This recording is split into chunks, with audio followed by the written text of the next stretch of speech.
This is not an ordinary portrait. It's called The Fortunate Slave, and it was painted in 1734 by the English painter William Hall. On the surface, it might look like a typical English painting, but what's really special about it is that amongst all the paintings of famous English men and women of the 18th century, this is the very first in which the subject is black. And once you know the story of its subject, Ayuba Suleiman Diallo, you'll see what makes this painting extraordinary.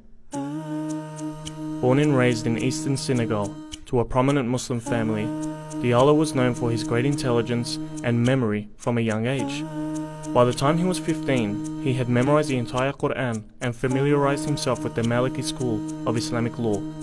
Unfortunately for Diallo, his life quickly changed, from one of study and scholarship to the horror of slavery. Senegal was a major victim of the transatlantic slave trade, and by the age of 30, he was captured, enslaved, and shipped to the United States. Despite the cruelty and abuse he faced, Diallo remained devoted to his Islamic rituals, going into nearby woods to pray 5 times a day. After a child humiliated him and threw dirt in his face during prayer, Diallo decided to flee the plantation only to be recaptured and imprisoned. Diallo decided to write a letter from prison to his father in Africa. This letter was intercepted by James Edward Oglethorpe, the director of the Royal African Company and the founder of the American colony of Georgia.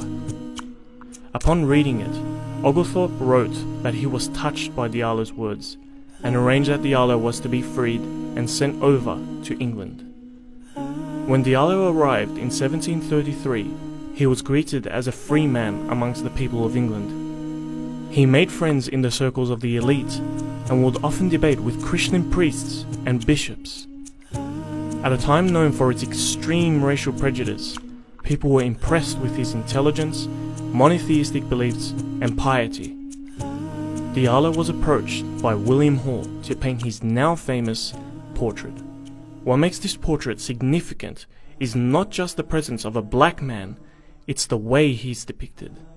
When people of African descent were painted in the 18th century, they were almost always shown in racist and demeaning ways. Facial features were exaggerated unnaturally, and they were never the subject of the painting, usually being reduced to the background as scary and inhuman figures. This portrait was the first to depict an African Muslim ex-slave as not only human, but noble. His posture and frontal direction were chosen to make him more likable, and his expression is pleasant, rather than evil or disturbed. However, what really stands out is the red book hung around his neck. This book is one of 3 Qur'ans Diallo had written purely from memory during his imprisonment.